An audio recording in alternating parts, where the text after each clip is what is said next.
Assalamualaikum warahmatullahi wabarakatuh. Perkenalkan, nama saya Sri Wahyuni Hamid, NIM F209011144 dari kelas C3 Farmasi, Universitas Mandala Waluya Kendari. Saya akan membawakan materi farmakologi 2 yang berjudul anti kanker. Langsung saja, yang pertama, pengertian kanker dan anti kanker. Kanker adalah penyakit yang terjadi akibat pertumbuhan sel-sel abnormal yang tidak terkendali menyebabkan jaringan tubuh normal rusak. Kanker ialah suatu penyakit sel dengan ciri gangguan atau kegagalan mekanisme pengatur multiplikasi dan fungsi homeostasis lainnya pada organisme multiseluler. Kanker merupakan penyakit sel yang dicirikan dengan perubahan mekanisme yang mengatur proliferasi atau pembelahan dan diferensiasi sel, sehingga sel tersebut mengalami kelainan kromosom atau mutasi yang menyebabkan siklus sel berlangsung terus-menerus atau sel terus berproliferasi namun tidak berdiferensiasi. Sedangkan anti kanker adalah obat untuk mencegah dan mengobati pertumbuhan sel-sel jaringan tubuh yang tidak normal. Sel-sel kanker akan berkembang dengan cepat, tidak terkendali, dan akan terus membelah diri. Selanjutnya menyusup ke jaringan sekitarnya atau invasif dan terus menyebar melalui jaringan ikat, darah, dan menyerang organ-organ penting serta syaraf tulang belakang.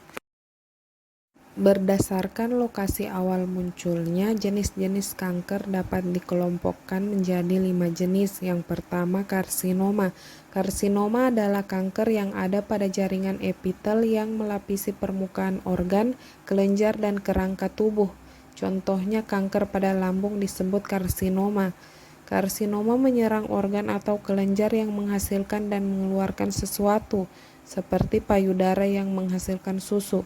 Karsinoma adalah jenis kanker paling umum yang ditemui pada 80% sampai 90% kasus kanker. Kemudian yang kedua yaitu leukemia. Leukemia atau kanker darah adalah kanker pada sumsum tulang yang menghambat produksi sel darah merah, sel darah putih, dan trombosit. Sel darah putih berguna untuk mengatasi infeksi. Sel darah merah diperlukan untuk mencegah kekurangan darah atau anemia. Trombosit menjaga tubuh agar tidak mudah memar dan berdarah. Selanjutnya yang ketiga yaitu limfoma.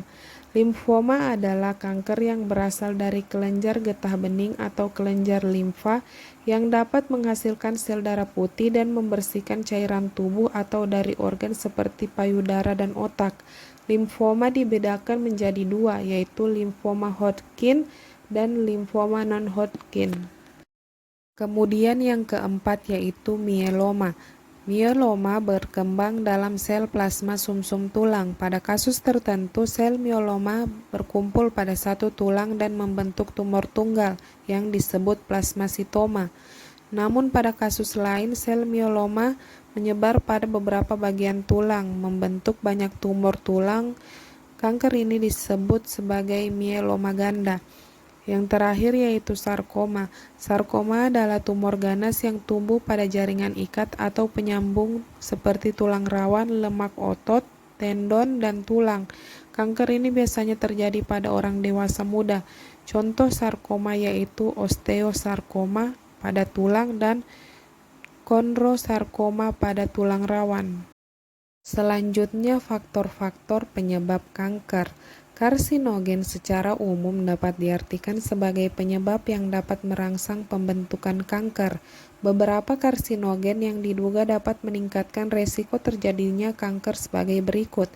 Yang pertama, senyawa kimia, zat karsinogen. Dalam hal ini adalah zat pewarna, zat pengawet, dan bahan tambahan pada makanan dan minuman.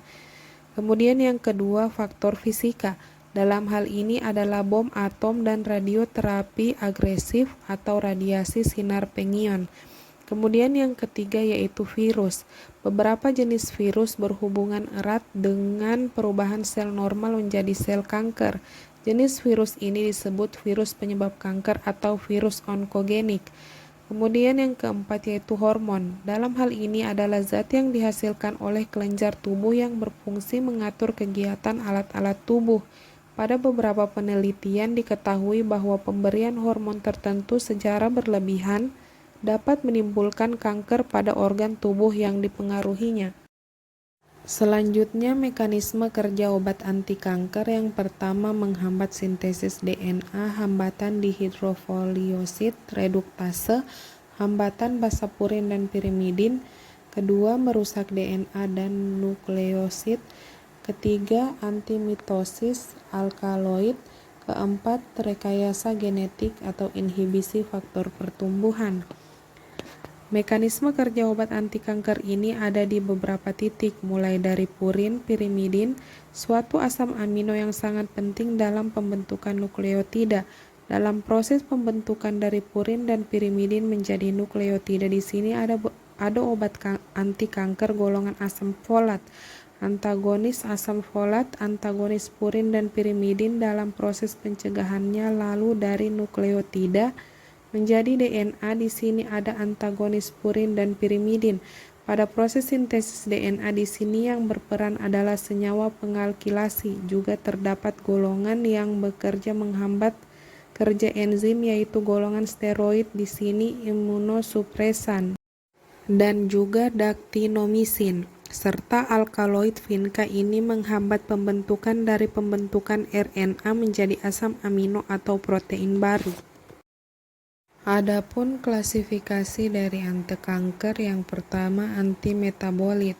Antipurin dan antipirimidin mengambil tempat purin dan pirimidin dalam pembentukan nukleotida hingga mengganggu berbagai reaksi penting dalam tubuh. Penggunaannya sebagai obat kanker didasarkan atas kenyataan bahwa metabolisme purin dan pirimidin lebih tinggi pada sel kanker dari sel normal. Dengan demikian, penghambatan sintesis DNA sel kanker lebih dari terhadap sel normal. Contoh obat dari golongan ini adalah methotrexat, 6-mercaptopurin, 6-tioguanin, fludarabin, cladribin, fluoruracil, capecitabin, fluoxuridin, dan gemcitabin. Selanjutnya golongan antibiotika. Kerja sitotoksik antibiotika antitumor disebabkan oleh interaksinya dengan DNA, menyebabkan gangguan pada fungsi DNA. Selain interkalasi, kemampuan antibiotika antitumor untuk menghambat topoisomerase 1 dan 2 dan menghasilkan radikal bebas yang berperan penting dalam efek sitotoksisnya. Antibiotika ini bersifat non-spesifik sel. Doxorubicin merupakan antarsiklin yang dapat masuk di antara pasangan-pasangan basa yang berdekatan dalam DNA interkalasi. Obat ini menghambat sintesis DNA dan RNA, kemungkinan bekerja pada topoisomerase 2. Berbagai contoh obat dari golongan ini adalah daktinomisin, doxorubicin, daunorubicin, bleomycin, dan plicamycin. Selanjutnya, agen pengalkilasi. Agen pengalkilasi mengeluarkan efek sitotoksisnya melalui pengikatan secara kovalen dengan kelompok nukleofilik pada berbagai komponen sel. Alkilasi DNA mungkin merupakan reaksi sitotoksik yang penting sekali bersifat letal bagi sel-sel tumor. Agen pengalkilasi tidak membedakan antara sel-sel yang bersiklus dan beristirahat, tetapi agen ini paling toksik bagi sel-sel yang membelah secara cepat.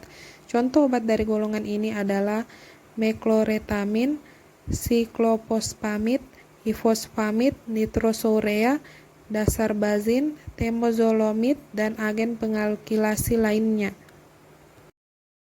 Kemudian obat-obat anti kanker yang termasuk dalam golongan senyawa pengalkilasi yang pertama carmustin, termasuk golongan alkilator dari obat-obatan anti kanker, subgolongan nitrosourea, disebut juga BCNU atau biskloroetil nitrosourea, merupakan gas murtad dengan Komponen campuran bikloronitrosurea. Nilai BV obat 5-28%.